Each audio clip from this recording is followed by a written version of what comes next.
My naam is Josef. Ek bekleed die belangrikste pos in Egipte. Dis net die farao, Nebukadnezar in Jotef 5, wat bokant my is. Dit is 'n Hyksos farao, hulle destyds Egipte beheer. Kom ek vertel jou waaroor ek verskriklik baie dankbaar is. Ek was naby aan my pa gewees. Veral na die dood van my ma Rachel. En toe tref 'n ramp my, en vir 22 jaar het ek my dierbare ou vader nie gesien nie. Ons was verskriklik naby aan mekaar. Ek was 'n ou weeskindjie, hy was my pa en 'n ma. En nou bly my pa baie naby aan my. Ek span my koets in, pragtige koets. Hierogliewe langs die kante, mooi pere. En kansie kry dan, want ek is baie besig. Span ek die koets in en ek ry in en ek maak 'n draaitjie by my pa. En dit is so lekker om by hom te kuier. Maar dis nie al nie. Ek sien my sussie Dina en die 11 broers, ook op 'n gereelde basis. Hulle bly naby my, hier in die hoofstad Afaris. Die plek se naam is Wadi Tumilat. Destyds was dit die land Goshen. Terloops, dit is die vrugbaarste deel van Egipte. En byna elke keer, as ek daar besoek, is daar 'n nuwe kleintjie. Hulle kon nie in Kanaan so vinnig aanwas nie, maar hier, die grond is vrugbaar, is 'n rustige lewe. Hey, hier groei hierdie nasie, ek kan nie bybly nie. En oupa Josef vergeet al die name van die kleintjies. Maar dit het nie altyd so rooskleurig met my gegaan, as wat julle nou hoor nie. Een van die rykste mense in die wêreld.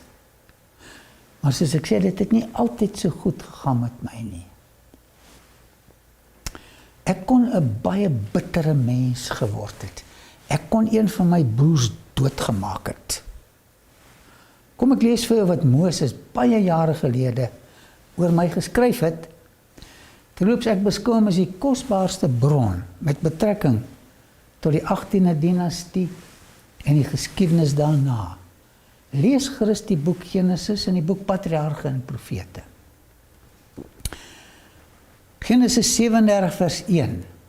En Jakob het gewoon in die land van die vreemdelingskap van sy vader, van Isak, in die land Kanaan. Vers 2. Dit is die geskiedenis van Jakob. Josef het as seun van 17 jaar die kleinvee opgepas saam met sy broers. Hy was nog jonk. Met die seuns van Bilha en die seuns van Zilpa, die vroue van sy vader. En Josef het die slegte gerug oor hulle na hulle vader gebring. Hier is iets interessants. Kyk bietjie na die seuns, sy maatjies wat hier is. Dis die kinders van Bilha en Zilpa. Nou waarom speel hy met die twee byvroue se kinders? Tannie Leah, my ma se suster, kon my nie vat nie. Dit was omdat my pa vir my liewer was as vir die ander kinders. Nou gevolglik het sy haar kinders teen my opgemaak. Gevolglik het ek onskuldig gelei. Het so iets jou al getref? Mense is kwaad vir jou pa en mamma en haal dit op jou uit. Ek is deur daai oefening. Wat is die oplossing? As iemand vir jou kwaad is, omrede vir iemand anders te kwaad is. So klein as wat ek was, het ek maar net,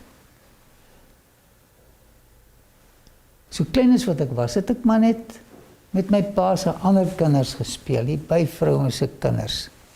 Tannie Bilha se seentjies se name was Dan en Naftali, en tannie Zilpa se seentjies was Gad en Aser. En ons het met mekaar gespeel. Ander boeties kon my nie vat nie. Dit is my baie swaar gewees. My pa het my voorgetrek. Ek het meer op sy skoot gesit as enige van die ander kinders. In die begin was dit vir my baie lekker. My boeties het almal mammas gehad, en ek het nie 'n mamma gehad nie. My pa was vir my soos 'n mamma. Hulle het dit nie verstaan nie. Het jy miskien so 'n probleem? Mense verstaan nie jou pyn nie. Hulle behandel jou asof jy nie pyn het nie. Kom ek lees weer wat Moses geskryf het. My pa het vir my 'n rok gemaak. Maar het was 'n verskriklike mooi rok. En mense sien dit by Beni Hassan in Egipte, hoe ons destyds gelyk het, kleurvol, baie mooi. Kom ek lees vers 4. Toe sy broers sien dat hulle vader hom meer as al die ander broers liefhet, het hulle hom gehaat en kon nie vriendelik met hom praat nie. Dit mag wees dat iemand op jou jaloers is. En praat mense lelik met jou. En hoe hanteer jy as mense onbeskof teenoor jou is? Wat my verhouding met my broers nog meer versleg het, was drome wat ek gehad het, heel in die begin, en ek het nie geweet wat daai drome beteken het nie. Het jy al gedroom en jy weet nie wat dit beteken nie? Dis wat met my gebeur het. Maar hierdie drome was my baie spesiaal en ek het gevoel, ek wil hulle met my familie deel. Luister hoe beskryf Moses hierdie situasie. Ek lees uit vers 5. Ook het Josef 'n droom gehad wat hy aan sy broers vertel het. Kan jy nou sien? Boeties, kom ek vertel julle my droom. Vers 6. Hy het naamlik vir hulle gesê, hoor tog hierdie droom wat ek gehad het. Vers 7. Kyk, ons was besig om gerwe te bind op die land, toe met eens my gerf gaan staan, dit is nou baie snaaks, en regop bly staan het. Terwyl julle gerwe daar rondom kom, en hulle voor my gerf buig. Dit is nou baie snaaks. Hier is Josef se gerfkammerstig, hy staan regop, al die ander gerwe kom en hulle buig voor Josef en die gerf. Vers 8. Toe sê sy broers aan hom, wil jy miskien oor ons regeer? Of wil jy miskien oor ons heers? En hulle het hom nog meer gehaat oor sy droom en oor sy woorde. Het jy al gehoor hoe mense agteraf van jou praat? Jou verwerp. Ek wil sy nek omdraai. En as kindermense, dan bring hulle ook 'n nuus na jou toe. Ek was so lief vir hulle. Ek kon hulle nie gehaat het nie. Ek was net lief vir hulle. En toe gebeur daar iets in ons verhouding wat die skade nog meer berokken het. Ek lees weer wat Moses in 'n paar woorde saamvat, vers 9. Daarna het hy nog 'n droom gehad en dit aan sy broers vertel en gesê, kyk, ek het nog 'n droom gehad. Die son en die maan en die 11 sterre het hulle voor my kom neerbuig. Vers 10. Toe het hy dit aan sy vader en sy broers vertel, en sy vader het hom hard bestraf en gesê, wat is dit vir 'n droom wat jy gehad het? Moet ons werklik kom, ek en jou moeder en jou broers, om ons voor jou na die aarde neer te buig. Vers 11. En sy broers was afgunstig op hom, maar sy vader het die saak in gedagte gehad. Op daardie jong ouderdom het ek nooit gedroom dat hierdie drome van die hand van die Here gekom het nie, dat hy in hierdie drome gelei het nie. As ek lelik en onbeskof teenoor my broers opgetree het, sou daardie drome nooit waar geword het nie. En miskien koester jy ook mooi drome. Ons moet drome droom, anders gaan ons dood. Dit mag wees dat daar mense is wat nie te opgewonde is oor jou drome nie. Ek vertel nie meer my drome aan mense nie. Wie dink hy is hy? Miskien dink hulle, jy dink te veel van jouself as jy 'n droom deel. My wenk aan jou is om altyd hoflik teenoor mense te wees wat negatief teenoor jou is. Maar nooit kwaad met kwaad vergeld nie. Dit is kontraproduktief. Daar kan niks moois uit dit groei nie. En ek het in die Sumeriese wysheidsliteratuur dit ook gesien. En Paulus praat daarvan, moenie kwaad met kwaad vergeld nie. Het was so lekker toe my broers met die skaap na Sichem toe getrek het. Ek kon lekker met my pa praat, sonder snedige opmerkings en vuil kyke. Partykeer gee die Here 'n mens so 'n breekie. Ek het die verhale van Abraham, my oupa grootjie, verskriklik geniet. Om te dink, hy het die kultuurstad van sy vader, Tera, verlaat en vir die res van sy lewe in tente gewoon. Die storie van hoe hy sy seun Isak gaan offer het, was vir my aangrypend. Ek het so gehuil toe my pa vir my die storie vertel het. Ek het medelee in hierdie verhale beleef of my ingeleef daarin. Die verhaal van oupa Isak was net so aangrypend. Hy was 'n man van vrede. As die Filistyne die putte toegooi wat hy oopgemaak het of dit annekseer, weet julle wat hy gedoen het? My oupa het ander putte gaan grawe. Hier het ek 'n baie groot les geleer. Is goedkoper om 'n ander put te gaan grawe as om 'n hof toe te gaan en mense te dagvaar. Grawe 'n ander put. En my pa se verhaal van hoe hy met 'n vyand een nag by die Jabbokrivier geworstel het. Dit was vir my so mooi. My pa het alles haarfyn vertel. En toe ontdek hy dat dit nie 'n vyand is wat met hom geworstel het nie, maar God self. En hoe pappa vir God gesê het, hy sal hom nie laat gaan as hy hom nie eers geseën het nie. Ek het sommer gehuil toe hy die storie vertel. En dan die verhaal van die versoening tussen my pa, Jakob, en my oom Esau, was net so mooi. Hy het vertel hoe hulle mekaar lang omhels het en saam gehuil het. Ek het ook sommer saam gehuil. Hulle was 20 jaar vir mekaar kwaad. Dit was die laaste keer wat ek my pa en Kanaan met mekaar gesit en gesels het en na hierdie Bybelverhale geluister het. Maar dit wat hy van ons liefdevolle Vader vertel het en van die geskiedenis van oupa Isak en oupa grootjie Abraham het in my hart gebly. Dit was vir my kosbaar en ek het besluit, ek wil 'n mooi kind wees. En ek wil julle as ouers aanmoedig, vertel vir julle kinders die verhale van die Bybel. Is beter as hierdie videogames, wat niks sê nie. Hierdie verhale is geïnspireerd. Vertel dit vir jou kind. Lees dit vir jou kind. Ek is vandag wat my pa my van God vertel het.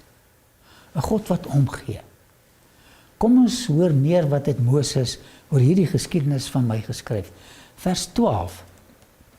En sy broers het die klein vee van hulle vader by Sichem gaan oppas. 13.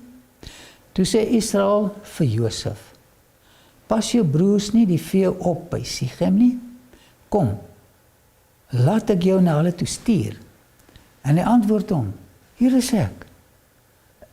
Ek was so gehoorsaam aan my pa. Was vir my lekker om gehoorsaam te wees aan my pa. En jong mense en kinders, luister vir julle pa. Alles al oud en jy is al amper oud. Jou pa praat met jou omdat hy jou lief het. Hier is ek, sê hy. Vers 14. Toe sê hy vir hom, gaan tog verneem na die welstand van jou broers en die welstand van die vee en bring vir my berig terug. So het hy hom dan uit die dal van Hebron weggestuur en hy het by Sichem aangekom. Ek is vroeg daai oggend van Hebron weg. Jy moes daai pakdonkie gesien het. Jy weet, 'n pa en 'n ma pak vir 'n mens moes vreeslik baie kos in. Maar daai donkies was oulik hoor. Hulle het daai klomp kos gevat en ons het geloop. Op pad na Sichem toe het ek verby Bethel verbygeloop waar my pa die droom gehad het. Kyk, my pa was ook maar 'n bietjie skelm hoor. Hy het die geboortereg by sy broer Esau gesteel. En vir oupa Isak gelieg, het sulke hare oor sy bokvel oor sy hande gesit. Maar in elk geval, hy was vreeslik moedeloos. Daar het hy gelê. Hy het my die storie vertel. En toe die Here vir my pa Jakob wys wat se God hy is, sy lewe net so verander. En weet jy, as ons 'n begrip het van God se liefde, dan verander dit ons. Vrees help nie so goed nie, maar liefde verander. Dis 'n mooi verhaal, om te dink die Here het sy leer kom neersit waar my pa 'n moedeloosheid gelê het. En hy wil die leer by jou en my ook kom neersit. Mooi verhale. Ek loop toe tot by Sichem. Nou begin ek te soek of ek hulle nie kry nie. Ek kyk hier en ek kyk daar by berg Ebal en Gerisim. Ek stap op na Samaria se kant toe. Ek kry hulle nêrens nie. Maar toe dink ek, miskien moet ek wil eers terug gaan huis toe, want ek het nou gedoen wat my pa gesê het, maar ek kry nie my broers nie. Nou nie my skuld nie. Ek gaan terug huis toe. Maar toe dink ek, hulle gaan hierdie kos geniet, want hierdie kos is verskriklik lekker. En ek kan sien hoe hulle hierdie kos gaan sit en eet, en hoe hulle sê, ag, ou boetie Josef man, jy's 'n ou stadmaker, kom ek gee jou 'n drukkie. Die kos is lekker. Wie het hierdie kos gemaak? Is dit Tannie Leo? Waar kry pa hier lekker kos? En hy dink nie aan sy eie gerief om terug te gaan pa toe nie, waar hy net liefde kry nie. Hy dink aan sy broers wat hom nie baie lief het nie. En hy gaan kyk of hy iets vir hulle kan doen. Miskien het jy 'n broer of 'n suster of 'n vriend of wie ook al wat nie baie lief is vir jou nie. Kyk wat jy vir hulle kan doen. Luister na Moses se beskrywing van die volgende drama. Vers 15. Daarop kry 'n man hom terwyl hy in die veld ronddwaal. En die man vra hom, wat soek jy? Ag, ek was so bly toe hierdie man vir my vra, want hy sal vir my 'n antwoord kan gee. Vers 16. En hy antwoord, ek soek my broers. Vertel my tog waar hulle die vee oppas. Vers 17.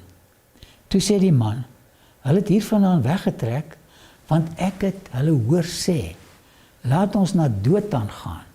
En Josef het agter sy broers aangegaan en hulle in Dothan gevind. Nou dis 'n hele entjie. Ek moet vir jou sê, ek besoek hierdie plek baie. Dit is 'n hele entjie wat hulle moes gestap het. Ek is naderhand verby Samaria.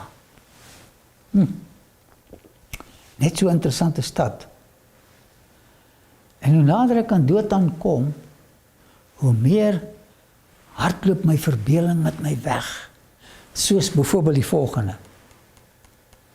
Ag, broer Josef, jy is darm 'n doring. Baie dankie vir die heerlike kos wat jy vir ons gebring het. Ek hoop daar's droë vye en van pa se prys tuisgebakte brood.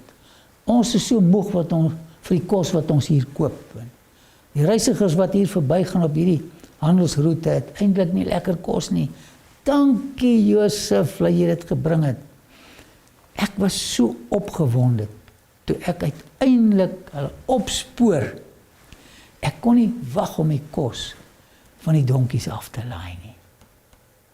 Kom ons luister weer 'n keer na Moses se beskrywing van hierdie spesifieke oomblik in my lewe.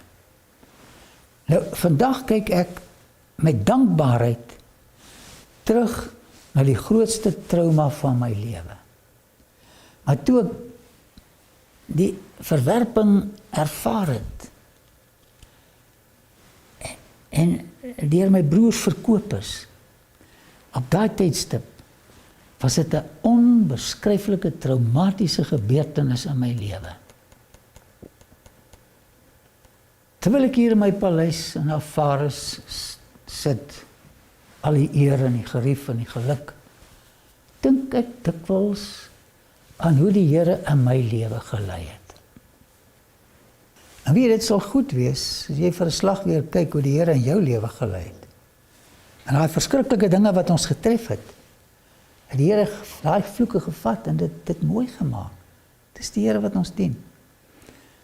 En die Here laat nie sommer iemand na hierdie gedagte luister. Die Here laat nie sommer enige ramp oor jou kom nie. Hy laat uitsluitlik net rampe toe waar jy uiteindelik by gaan baat. Hy laat net rampe oor ons lewe toe waarby ons uiteindelik gaan baat. Jy moet nou nie 'n masochist word en verlang na die volgende ramp nie. En nie net jy baat by die ramp wat jy miskien nou tref nie. Maar later gaan jy sien, ander mense gaan ook daarby baat. So wanneer ons die swaar van die lewe as noodsaaklike onderwyser sien, sal ons gesuiwerde vreugde ervaar. Moenie met die snoeimes van die lewe beklei nie. Moenie terugbeklei met mense wat met jou beklei nie. Vers 18 sê vir ons, en hulle het hom van ver af gesien. Wat se emosies het jy as jy iemand van ver af sien? Ons het mos emosies, verskillende mense. Hulle het hom van ver af gesien. Maar voordat hy naby hulle kom, het hulle listig raad gehou teen hom en hy vreeslike woorde om hom dood te maak. Sjoe, as Josef daarom telepatie geken het, het hy daai donkies gevat en vinnig na sy pa toe teruggegaan. Vers 19. En hulle het vir mekaar gesê, daar kom daai ou dromer aan. 20. Kom dan nou, laat ons hom doodmaak en in een van die putte gooi en sê, 'n wilde dier het hom opgevreet. So sal ons sien wat van sy drome word. Vers 21. Toe Reuben dit hoor, en hier het ek respek vir Reuben, dit was mooi van hom. Toe Reuben dit hoor, het hy hom uit hulle hand gered, deur te sê, laat ons hom nie doodslaan nie. Vers 22. Reuben het ook vir hulle gesê, moenie bloed vergiet nie, gooi hom in hierdie put wat in die woestyn is, maar moenie die hand aan hom slaan nie, sodat hy hom uit hulle hand kon red, om hom na sy vader terug te bring. Ek het gewonder hoekom Reuben nie tussen hulle was nie. Ek het my ou boet gesoek, maar hy was nie tussen hulle nie. Eers later, toe hulle by my kom koring koop het ek gehoor hoe hy hulle verwyd het en gesê, gooi hom in 'n put, gooi vir Josef in 'n put.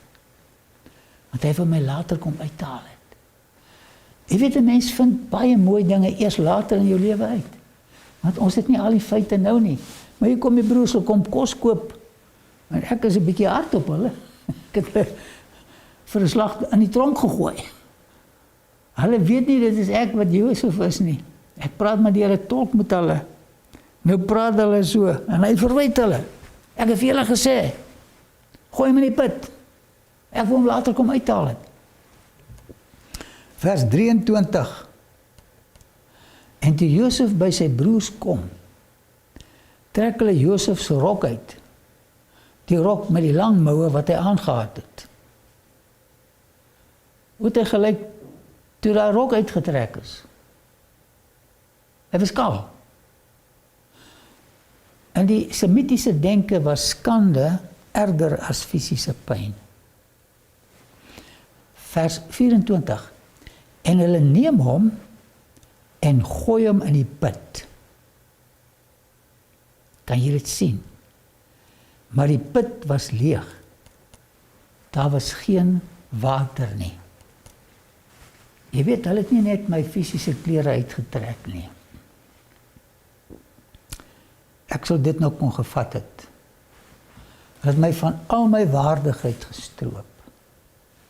Het iemand jou al van jou waardigheid gestroop? Hierdie is groot trauma. Ek hoor hoe hulle my bespreek terwyl hulle die kos eet wat ek so ver vir hulle gebring het. Vers 25. Daarna het hulle gaan sit om brood te eet, en toe hulle oë opslaan, sien hulle met eens 'n reisgeselskap Ismaeliete wat uit Gilead kom. Dothan was op die handelsroete. Hulle kamele gelaai met speserye en balsam en gom op pad om dit na Egipte af te bring. Vers 26. Toe sê Juda aan sy broers: ek het baie respek vir my broer Juda. Watter voordeel is dit dat ons broer doodmaak en sy bloed verberg? Ek luister na Juda se woorde en ek skep moed. Hy wil nie hulle met my doodmaak nie. Ek dink dan ek gaan weer my pa sien. Maar toe kom die skok wat baie erger as die dood was. Vers 27. Kom, laat ons hom aan die Ismaeliete verkoop, maar laat ons hand nie teen hom wees nie. Ek was so bly toe ek dit hoor. Want hy is ons broer, ons vlees. Ek sal daai mooi woorde van Juda nooit vergeet nie. En sy broers het na hom geluister. Vers 28. En toe die Midianitiese koopmans verbykom, het hulle Josef uit die put uit opgetrek en uitgehaal en Josef aan die Ismaeliete verkoop vir 20 sikkel silwer en hulle het Josef na Egipte gebring. So hierdie behandeling wat ek aan die hand van my broers ontvang het, ook eendag met die Messias gebeur. Die Messias wat vir ons lewensbrood gebring het. Lewensbrood van ewige geluk, ewige lewe. Sal die Messias ook in 'n donker put gegooi word? Gaan hy dieselfde pynlike verwerping ervaar wat ek op daai oomblik ervaar het? Gaan hy die vreeslike vernedering deurmaak wanneer hulle hom van sy klere sou stroop? Luister wat Moses oor my volgende ervaring geskryf het. Vers 29. Toe Ruben by die put terugkom, was Josef nie in die put nie. Sy reaksie? Daarop skeer hy sy klere. Hierdie het ek eers later uitgevind. Vers 30. En hy gaan na sy broers terug en sê, die seun is nie daar nie. En ek, waar moet ek heen? 31. Toe neem hulle Josef se rok en hulle slag 'n bok en steek die rok in die bloed. 32. En hulle stuur die lang rok weg en laat dit na hulle vader bring met die woorde, dit het ons gevind, kyk tog goed of dit die rok van u seun is of nie. Kan jy jou indink in Jakob se reaksie? Vers 33. En hy het dit herken en gesê, want hy het daai rok laat maak, het gekyk hoe maak hulle hom. Dis die rok van my seun. Toe maak hy afleiding. 'n wilde dier het hom opgeëet. Verskeer is Josef. Vers 34. Toe skeer Jakob sy klere en trek 'n roukleed om sy heupe. En hy het oor sy seun gerou baie dae lank, 22 jaar. Vers 35. En al sy seuns en al sy dogters het moeite gedoen om hom te troos. Maar hy het geweier om hom te laat troos en gesê, nee, treurende sal ek na my seun in die doderyk afdaal. So het sy vader hom dan beween. Vers 36. En die Midianiete het hom na Egipte verkoop aan Potifar, hofdienaar van Farao. As jy al vergoedkoop, verkoop. Jou reaksie toe en op hierdie stadium. Jy kan nie deur hierdie lewe gaan sonder wonde nie.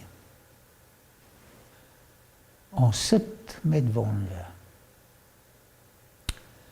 En ongelukkig koester ons baie keer die wonde. Daar's net een ding wat ons met die wonde moet doen. En dit is net die Here wat hierdie wonderwerk kan verrig. Ons moet vergewe. En soos dit God se lewe gekos het om ons te vergewe, so gaan dit met ons lewe kos om te vergewe. Mag jy deur die genade van die Here hierdie seer oomblik wat jy miskien koester, nie vervloek nie. Want hierdie seer oomblik, net soos in die geval van Josef, gaan later 'n vreugdevolle oomblik in jou lewe beteken. Vra vir die Here om jou te help, om te sien hoe hierdie pyn uiteindelik in vreugde gaan verander. Met die regte gesindheid moet ons vorentoe gaan om die rykste beloning van die Here te ontvang. Liefdevolle Vader, ons bring partykeer vir mense kos en dan wil hulle ons doodmaak. Partykeer beland ons in die put van verwerping. Partykeer word ons verkoop.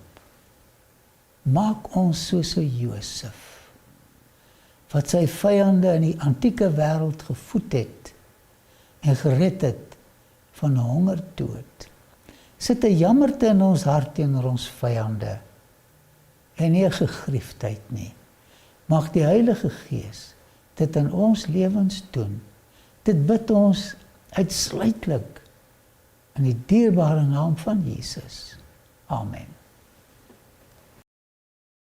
Baie dankie dat jy na die aanbieding gekyk het. Ons waardeer dit. Klik hier om in te teken op ons kanaal. Dan kan jy op die klokkie klik en kennisgewing kry van toekomstige gebeurtenisse. En klik hier om na die volgende aanbieding te kyk. Ek wil julle baie graag weer sien. Totsiens.